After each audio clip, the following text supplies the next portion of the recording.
The beauty of imperfection brings so many things to my mind. I'm a psychiatrist living and working in Miami Beach, surrounded by beauty everywhere, particularly my daughter Joy.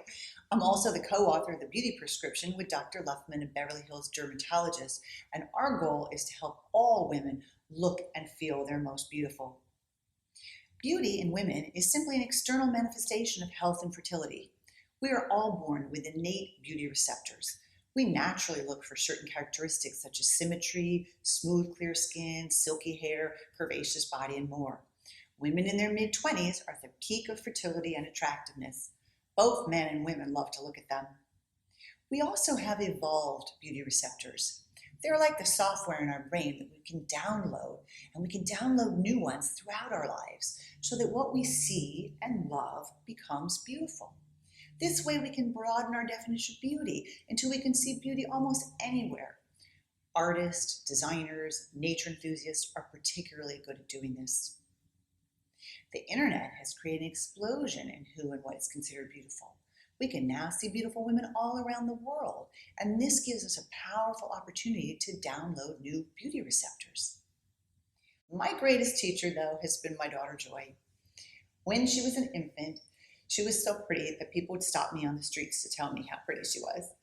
At 5 months old, she was diagnosed with a form of cerebral palsy called hemiparesis, meaning she has a weakness on half of her body.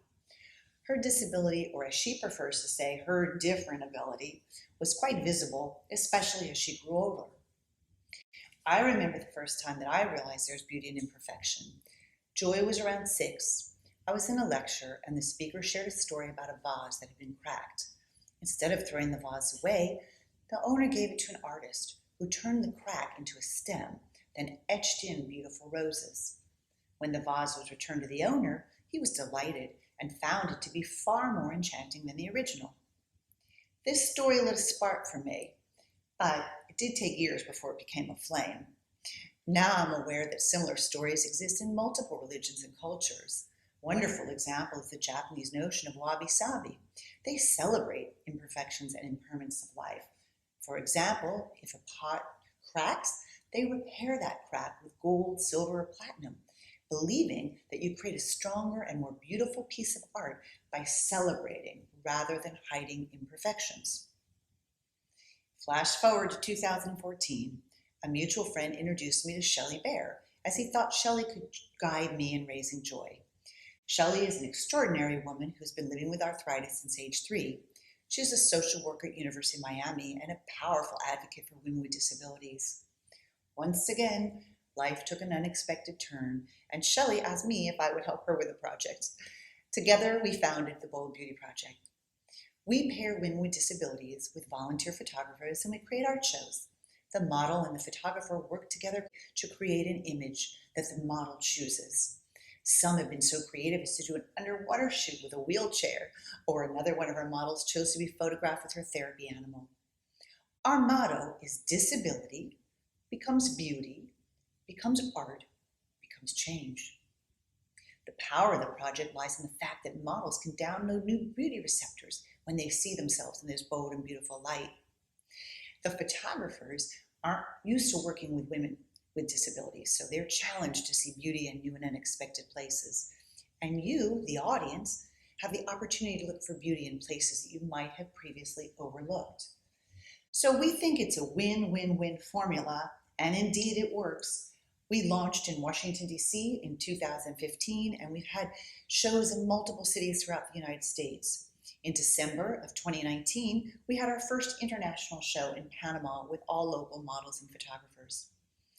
In January of 2020, we had our first inclusive fashion show. Our models flew in from Panama and they walked and rolled the runway along with Joy, her fiance, and other models. Most recently, Joy was invited along with, again, Vince and our other models to participate in Runway of Dreams, and they're having their first show in March of 2021. Here you see a picture of my daughter Joy as photographed by Robert Zuckerman. Robert is a leading photographer from Hollywood. He had a disability and had to return to Miami and has been a powerful driving force in our project. He has helped Joy so much, Here you see her photographed by Robert alongside her fiancé. So I ask you to reflect on beauty and imperfection. What comes to your mind? When I look at Joy or any of our models, what I see is the most remarkable, inspirational, accomplished group of women that I've ever had the honor of knowing. I hope you get to know them as well. Check out our website, read books they've written like Deb Lewin's One Brain Injury Can Change Your Mind, or Carrie Gruesom's documentary called May I Help You. These are indeed incredible women. This you see now is Ronit. Ronit lives in Panama. She's the mother of 4 children. She lost her hand and both legs to flu and pneumonia several years ago, but she was determined to get back out there and throw the ball with her children, and this is how she elected to be photographed. So I will leave you with one of my favorite quotes.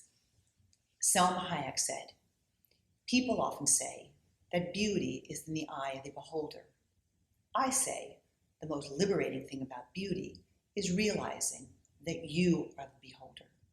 This gives you the opportunity to find beauty in new places that you might not have dared to look, including inside yourself." I know for me personally, the Bold Beauty Project has helped me see more beauty, especially in myself and everywhere around me. Thank you for being with us today and Yeah. for listening to our story. We hope that we've helped you redefine beauty in your life.